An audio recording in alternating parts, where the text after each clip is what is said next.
Mesdames, Messieurs, bonsoir et bienvenue sur ITV. Il est 20h, les titres du journal. Dans l'actualité ce soir, affaire Ndiaga Diouf devant la Cour suprême ce matin, la plus haute juridiction confirme la Cour d'appel 2 ans de prison, dont 6 mois ferme pour Barthélémy Diaz, avec une amende de 25 millions de francs CFA versée à la famille de Ndiaga Diouf, à suivre le compte-rendu de Abraham Paul Pouy dans ce journal. Dans cette édition sera également abordée la question de la petite enfance au Sénégal, prétexte l'affaire de la pouponnière Keur Yermandé de Ndella Madior Diouf. La petite enfance, un secteur réglementé mais qui fait face à de nombreux problèmes. Le reportage de Khadija Ndat Diouf à suivre également dans cette édition. Culture, la rubrique ce soir, on vous parle de la 15e édition de la Biennale de l'art africain contemporain de Dakar, un événement culturel avec un budget de 2 milliards de francs CFA. Les États-Unis, pays invité d'honneur pour cette édition. Culture, la rubrique, l'affaire de Momodou Dia à suivre également en fin d'édition. Voilà pour les titres, le développement c'est juste après ceci.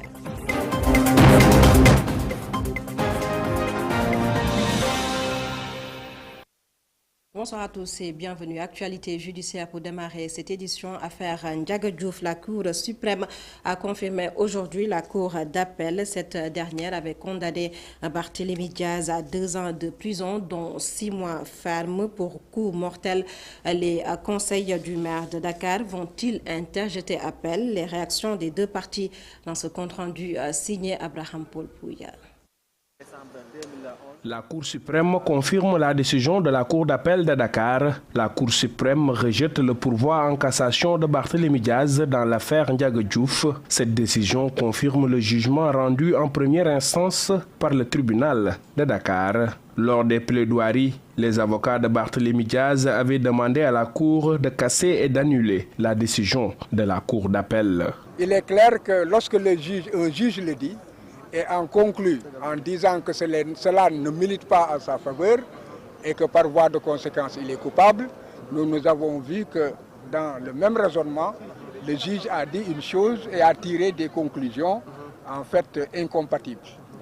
Voilà. Donc la Cour a décidé qu'il n'y avait pas de contradiction et que le juge, la décision qu'il a rendue était en fait une décision, en tout cas, qu'elle agrée, d'où le rejet donc, de tous les moyens.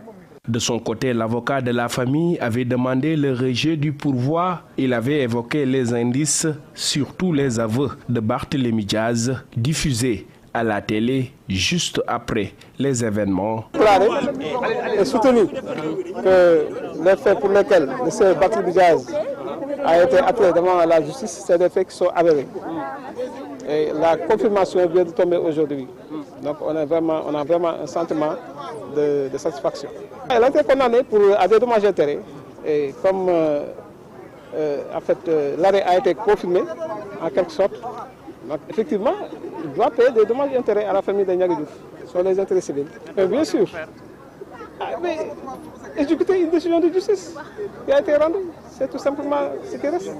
Pour rappel, Barthélémy Diaz est condamné dans l'affaire Ndiaga Diouf pour 2 ans de prison, dont 6 mois ferme. Ses avocats avaient interjeté appel à la Cour d'appel. Déboutés, ils ont introduit un pourvoi en cassation, le pourvoi rejeté par la Cour suprême.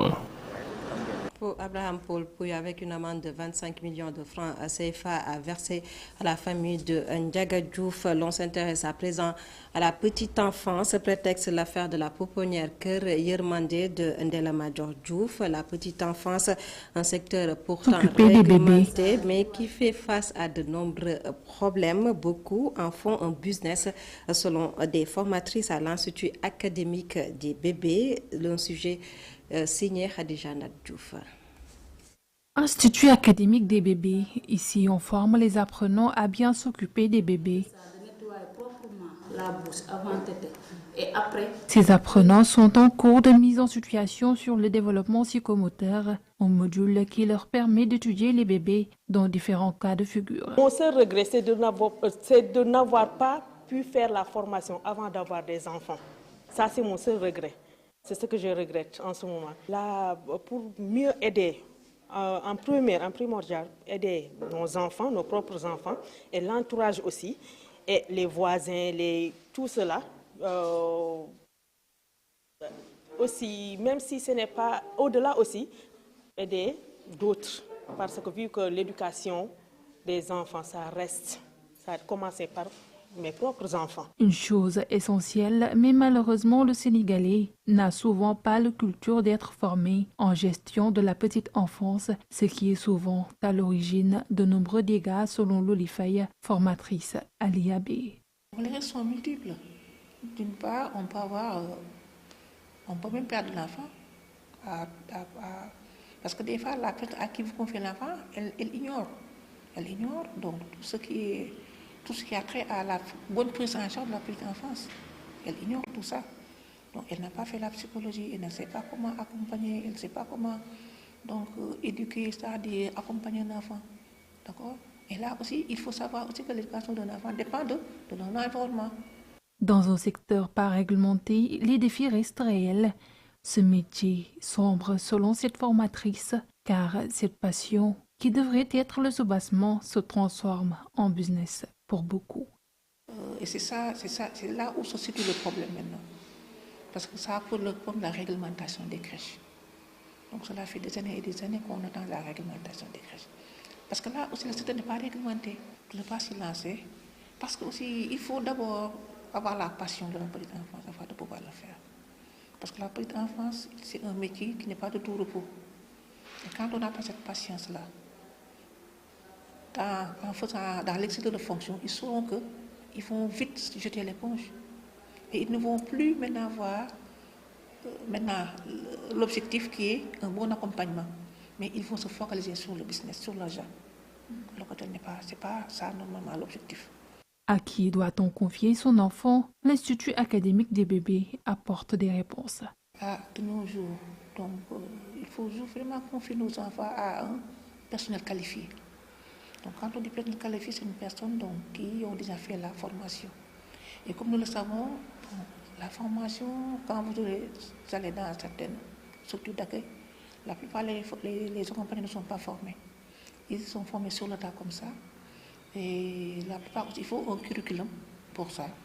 Donc, pour pouvoir maintenant les accompagner, connaître l'enfant, donc son développement psychomoteur, la psychologie de l'enfant. Ces passionnés travailleurs de la petite enfance, IAB demande aux tuteurs de la petite enfance d'être plus prudents et à l'État de réglementer le secteur de la petite enfance en signant le décret qui, depuis des années, est rangé dans les tiroirs. Khadija Ndat Diouf, autre aspect de l'actualité dans cette édition, les mécaniciens établis sur le littoral à Guédiawaye sommet de quitter les lieux. Ils sont au nombre de 700 et face aux journalistes, ces mécaniciens réclament un site de recasement. Leur porte-parole que je vous propose de suivre, il s'appelle Atoumania, au micro de Boudan Djatia. Pour le moment, les gendarmes d'Escos, hier, ils sont venus ici encore. Il nous a donné encore des autres sommations de déguerpissement sans délai. Quand vous regardez le site, vous savez que déplacer les véhicules là, c'est pas facile. Déplacer les machines lourdes, c'est pas facile. Dans ce temps-là, on adresse le monsieur le président de la République. Nous, on n'est pas quitté le pays pour aller Barça ou Barsac. On n'est pas quitté le pays pour aller Micro-Amérique. On aime le pays et on sait très bien que le pays qui développe, c'est les jeunes qui vont le développer. C'est pour cela qu'on voulait que vous voulez aider le monsieur le président. Aussi, notre maman, Madame Faye, je l'estime beaucoup, cette maman-là. C'est pour cela qu'on adresse notre parole à monsieur le président, qu'il nous aide au moins de continuer de travailler jusqu'à longtemps. Ici, il y a plus de 150 chefs de garage. Il y a plus de 700 ou 600 personnes qui sont ici. On fait les formations à la jeune. Même les écoles là, ce qu'il fait, on fait ça. Parce qu'il y a des élèves qui sont quittés à lycée Limamoulaye. Quand il fait le théorie, il vient ici faire le pratique. Parce que tu ne peux pas faire le théorie sans pratique. Parce que tu es en tant qu'ordinateur et puis tu ne connais pas un ordinateur. Parce que vous allez apprendre ça à l'école. C'est pour cela qu'on veut le président qui nous aide. On lui tend la main pour qu'il nous aide. Et puis la Société nationale d'électricité du Sénégal, le Sénélec, a procédé au lancement de la deuxième phase du projet Pôle 2026, un projet du programme de développement du réseau de transport et de distribution de l'électricité. Ce projet d'un coût global de 131 milliards de francs CFA a permis d'atteindre 1789 MW de puissance selon le ministre du pétrole et des énergies, Antoine Félix Abdoulaye Diom. Le compte-rendu de la rencontre est signé Mariama Diallo. Dans le cadre de l'accès universel à l'électricité, le ministre du Pétrole et des Énergies affirme une réussite totale de la première phase du projet. En 2011, c'était pratiquement 550 MW. Aujourd'hui, on est à 1789 MW de puissance installée. Par rapport au réseau de transport haute tension, c'était 501 km. Aujourd'hui, on est à 1752 km de réseau haute tension installé. Et avec ce projet, avec lequel nous nous attendons à plus de 200 km, ce sera à terme 2000 km. Ainsi, la deuxième phase vient compléter l'axe Vélingara, Koungheul et Pekes. Ce programme que vous mettrez en œuvre permettra de réaliser 4 nouveaux postes haute tension à Wakinguna, Koungheul, Vélingara et Pekes. Il permettra aussi d'avoir 116 postes de moyenne tension, 113 km de réseau haute tension, 554 km de réseau moyenne tension, 134 km de réseau basse tension et enfin un système de téléconduite performante. En termes d'impact, il va consolider, comme rappelé plus tôt, l'équité territoriale si chère au président de la République, son Excellence Macky Sall, et contribuer fortement au développement socio-économique des zones concernées. 1000 jeunes seront recrutés pour ce projet, selon le président de Vinci Énergie. Julio D'Almeida se dit prêt pour l'atteinte des objectifs de la phase 2 du pôle 2026. Alors le pôle 2026 va venir compléter et finir de boucler un réseau haute tension qui sera l'autoroute de l'électricité à travers tout le pays, ce qui fait que chaque grande région aura son poste haute tension. À partir de là, la distribution pourra se faire pour améliorer la qualité de vie de l'ensemble des populations. À l'issue de ce projet, nous aurons presque 2000 km de réseau haute tension sur l'ensemble du territoire, ce qui permettra de désenclaver également des zones pour développer l'industrie. Le programme de développement du réseau de transport et de distribution va ainsi contribuer à l'accessibilité de l'électricité partout dans le pays. Une transformation profonde grâce à la vision claire et Mariama Diallo, après le secteur des énergies, on s'intéresse au secteur de l'agriculture, atelier de réflexion sur la mise en valeur et de la production du riz paddy dans la région de Matam. Une rencontre initiée par la Société d'aménagement et d'exploitation du delta du fleuve Sénégal, SAED. L'objectif, booster la production dans cette partie du nord du Sénégal, Matam. La correspondance de Amadou Omar Diallo. Face aux contraintes auxquelles les riziculteurs sont confrontés, la région de Matam a encore du chemin à faire pour atteindre l'autosuffisance en riz, nous confie Mambay Diagne, directeur de la SAED de Matam. Les statistiques nous démontrent que les taux de couverture s'approvisionnent entre 30 et 35%.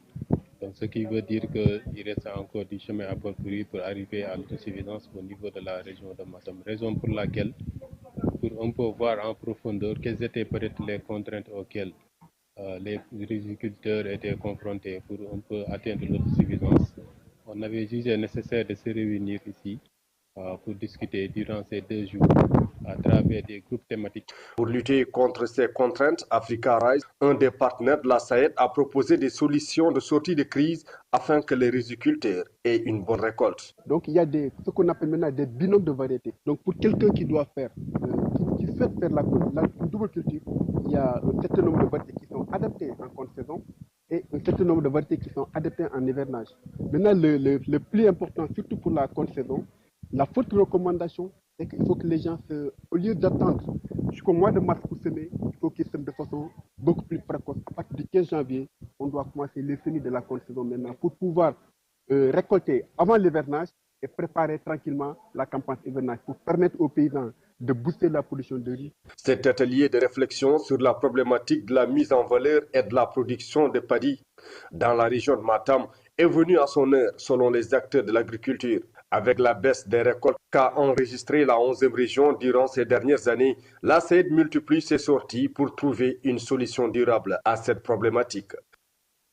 Booster la production du riz dans la partie nord du Sénégal à Matam. Plus précisément, l'objectif que s'est fixé la Sayed Amadou Omar Diallo signe ce compte rendu. Et puis 12e session du comité de pilotage des programmes PUDC, Promoville et Puma, une session consacrée à l'examen de l'état d'exécution de ces programmes du ministère du Développement communautaire, de la Société de la Solidarité nationale et de l'équité sociale et territoriale. Une rencontre présidée par le ministre Thérèse Faye Diouf et c'était en présence de notre reporter Khadija Ndat Diouf. Cette 12e session du comité de pilotage des programmes du ministère du Développement communautaire, de la solidarité nationale et de l'équité sociale et territoriale vise à analyser les rapports d'exécution du 3e trimestre 2023 du PUDC, du Promoville et du Puma. La ministre de tutelle explique. Nous avons vécu ensemble 2 jours d'intenses travaux à l'effet d'examiner les rapports d'exécution des PTBA 2023 et les projets de PTBA pour l'exercice 2024 des différents programmes. Le COPIL a été aussi l'occasion de soumettre à l'adoption des membres le manuel de procédure administrative, financière et comptable révisé du Promoville. 3 programmes d'équité territoriale ont fait leurs preuves. Selon la présidente COPIL, selon elle, le programme a impacté positivement la politique de l'emploi des jeunes.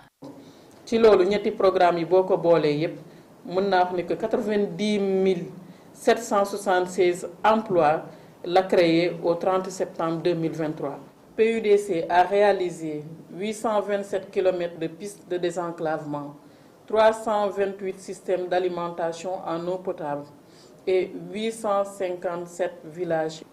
Pour le Puma, il a pour le compte des pistes 249 km de pistes réalisées, 5 ouvrages, 97 localités frontalières électrifiées et 284 villages désenclavés. Pour atteindre leurs objectifs, des budgets ont été alloués à Promoville, PUDC et Puma.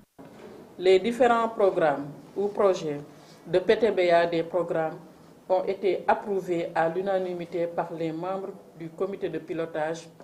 Et à titre illustratif, pour le Puma, 8 milliards 28 millions, pour le Promoville, 32 milliards 57 millions 571 249 et pour le PUDC, 50 milliards 24 millions 251 898. Ce programme dédié aux zones frontalières densifiera ses réalisations à travers différents composants selon les acteurs, des composants que sont le désenclavement, le développement durable et l'amélioration de la sécurité. À Rufisque Nord, hommage à l'ancien maire Feu Badara Mamaya Sène, le conseil de quartier de Fass a décidé de donner le nom de l'ancien arbitre Badara Mamaya Sène à la place publique, mais également à l'école élémentaire de la localité. Une reconnaissance méritée pour service rendu à la vieille ville de Rufisque, selon Cheikh Talibou Ndiaye, porte-parole du conseil de quartier de Fass, que je vous propose de suivre. Il est avec notre correspondant à Rufisque, Babacar Seck.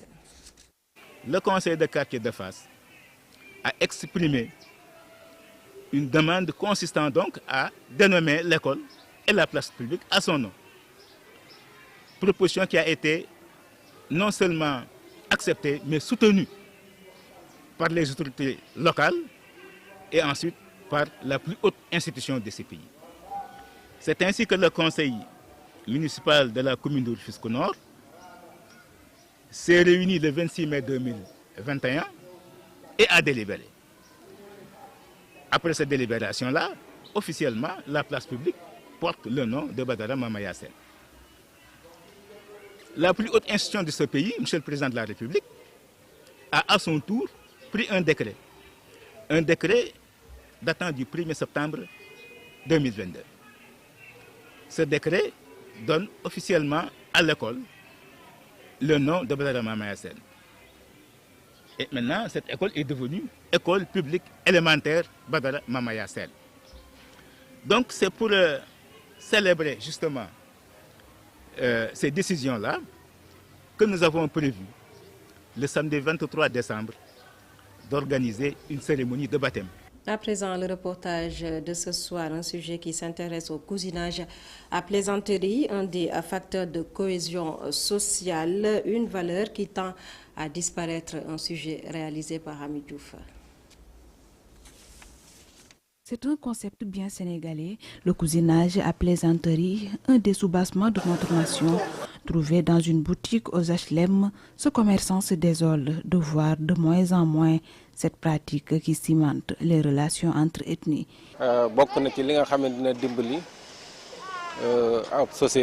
Ça fait partie des pratiques qui tissaient les relations humaines. Nous devons la préserver. Un Bayen peut par exemple taquiner un Sambène sans qu'il y ait de problème. C'est pareil entre les Diola et les Sérères.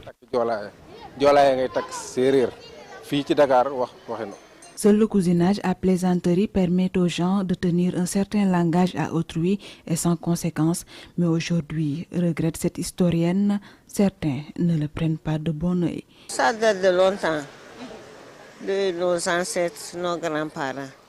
Parce que les gens étaient humanistes, ils s'entendaient bien, les cousins, cousines, parce que c'était le voisinage. Mais actuellement, c'est la vie qui a changé. Les gens vivent le stress, les embouteillages, les problèmes monétaires, manque de boulot. Vraiment, les gens sont fatigués sur tous les plans. Cheikh Diop fait partie de ces jeunes qui perpétuent cet héritage. Mais de son point de vue, la nouvelle génération ne comprend pas forcément cette pratique. La nouvelle génération ne connaît pas cette pratique. C'est aux parents de la leur inculquer. Le cousinage à plaisanterie constitue un paquetage dans lequel on trouve la paix, la cohésion sociale, l'entraide et l'hospitalité, un gage de stabilité, mais qui tend à disparaître avec cette nouvelle génération. La rubrique culture à présent. Ce soir, on vous parle de la Biennale de l'art africain contemporain, l'événement culturel. Le lancement s'est tenu lundi à l'ancien Palais de justice de Dakar. Le pays a invité d'honneur les États-Unis d'Amérique pour cette édition pour un budget de 2 milliards de francs CFA. La biennale est prévue du 16 mai au 16 juin 2024. Culture, la rubrique avec Mamadou Dieng. The Wake, l'éveil, c'est le thème choisi cette année pour la 15e édition de la Biennale de l'art africain contemporain. Un mois, un rendez-vous majeur des arts. Le pays invité d'honneur, les États-Unis d'Amérique. Cette biennale qui, cette année, porte sur le thème The Way, qui signifie l'éveil. Nous sommes heureux de constater l'intérêt tout particulier que les acteurs de la culture et des arts accordent donc à la biennale. Je dois préciser que les États-Unis sont le pays invité d'honneur, ils ont accepté d'être le pays invité d'honneur. Et cela donc va donner aussi une autre dimension à la biennale en termes d'échanges interculturels, mais également en termes de renforcement de la coopération culturelle entre le Sénégal et les États-Unis. Plus de 600 dossiers de candidature ont été reçus, venant de plus de 100 pays. Finalement, 58 artistes sont sélectionnés pour l'exposition internationale de cette 15e biennale. Des artistes triés sur le volet, à partir de la qualité des œuvres et la maîtrise des techniques. Après avoir reçu plus de 600 dossiers de candidature, et le comité international de sélection composé de l'équipe curatoriale et des membres désignés par le comité d'orientation et moi-même, secrétaire général, étant membre observateur du comité. Nous avions donc sélectionné 58 artistes. Nous avons à peu près une quarantaine de pays représentés d'Afrique et de la diaspora. Nous avons une bonne proportion également hommes et femmes, jeunes, artistes confirmés également. Mais il faut savoir que la Biennale sert de tremplin aux jeunes talents. Donc c'est fort heureusement que nous avons pu donc constater l'émergence de jeunes artistes dans cette sélection de la Biennale 2024. Le budget de la Biennale 2024 est arrêté à 2 milliards de francs CFA. L'État du Sénégal va contribuer à hauteur d'1,5 milliard. Oui, le budget de la Biennale a été arrêté. Donc il y a une contribution de l'État du Sénégal à hauteur de 1,5 milliard 2023 et 2024. Et bien sûr nos partenaires institutionnels, nos partenaires privés, le secteur privé national, mais également les fondations internationales, de même que les institutions internationales qui ont été citées tantôt. La particularité de cette édition, le retour du design dans la Biennale. Le secrétariat général attend la confirmation du Cap-Vert, invité aussi à cette Biennale, cette année du 16 mai au 16 juin 2024.